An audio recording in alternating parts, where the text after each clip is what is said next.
When the thoughts are calmly collected and the imagination is properly directed, the dots are easily connected. All right, welcome to another episode. This is about spiritual practices, but also spiritual wackiness, and more important, all the bypassing shit. Because let's be honest, let's face it, like in the last, maybe decade, even maybe longer, there's been this explosion, all this ancient knowledge, all this mystic, hidden and forbidden for as long as we've been living, knowledge has arisen.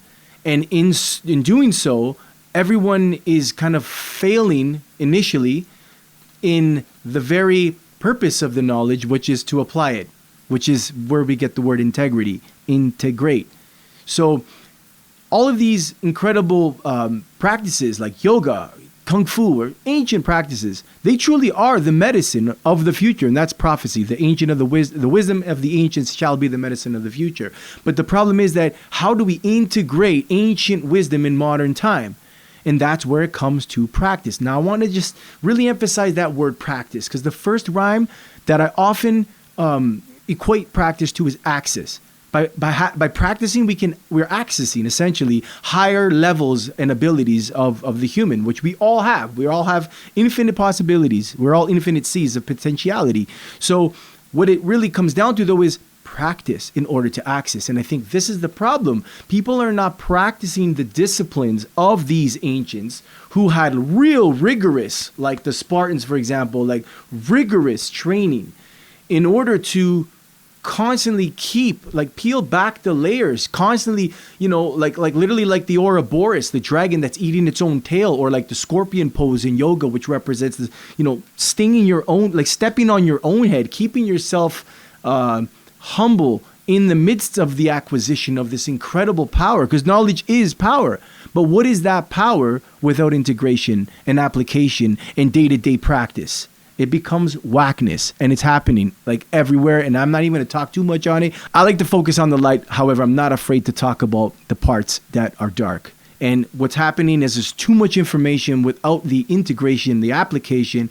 And at that point, we're just literally, like Bruce Lee said, we don't even know, because knowing without applying is like not knowing at all. And keeping in mind that knowledge, yes, this type of esoteric stuff is truly powerful. Well, if you're coming into this kind of power and you are not properly processing that power through a practice, then essentially it is it's stinging you back. It's backfiring, essentially. And that's also a scorpionic theme, that if you're not constantly dying and surrendering, which is what you experience in some kind of a practice where you sweat, you break down, you reach that point of failure, as they call it in weightlifting, well, then you're not peeling back those layers. You are not humbling yourself. You are not keeping the head from swelling, which is even the symbolism of Jesus wearing a crown of thorns. You know what I mean? Like, it's about being able to integrate the knowledge. So just like one example, I can give a lot of examples, but I try not to focus too much on the content.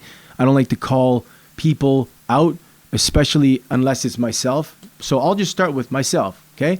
When I started doing yoga, all of a sudden, all of my body, sort of moved differently, because that was after I did bodybuilding, which wasn't really much of a spiritual practice, to be honest. I think it was just getting caught into the whole narcissistic ego building craze that everyone, justifies as, I'm going to take the stage and I'm going to it has to me a role that is not as conducive as a spiritual practice like kung fu or yoga. But like right away when I started doing yoga, I started like wearing the big pants, for example. I started wearing the beads and stuff and getting into the whole culture of it, like crystals and all this stuff and burning incense and all that. And I think it's all legit. But I realized also the illegitimacy in how I was approaching it. Like, it was almost like I had to do it to fit. And that's what I feel like a lot of people do. We can't help but to do. Some of us more than others. Some of us can hide it well. The truth is, we're sociological creatures that are all here trying to belong to this one sort of song, universe. But we're trying to find first, who are we?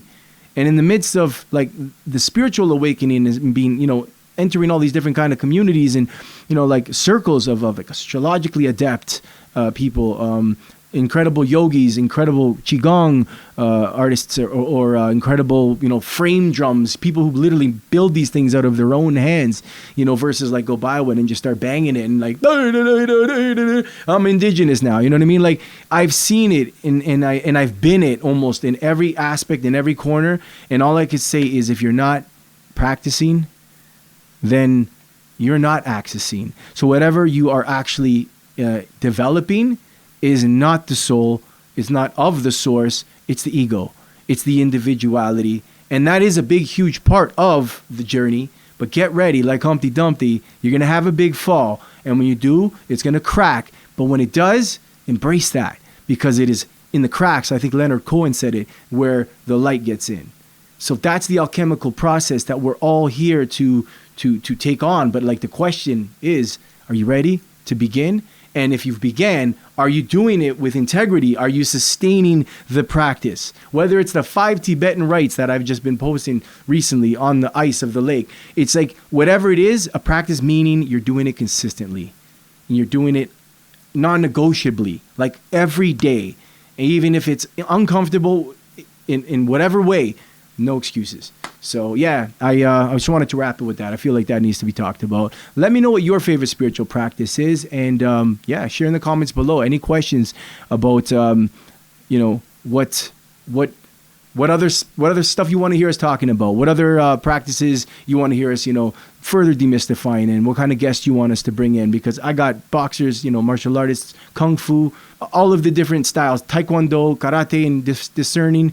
Whatever it is, this is a conversation. Remember that. When the thoughts are calmly collected, the imagination is properly directed, the dots are easily connected. My name is Nico Sofianos. Remember who you are.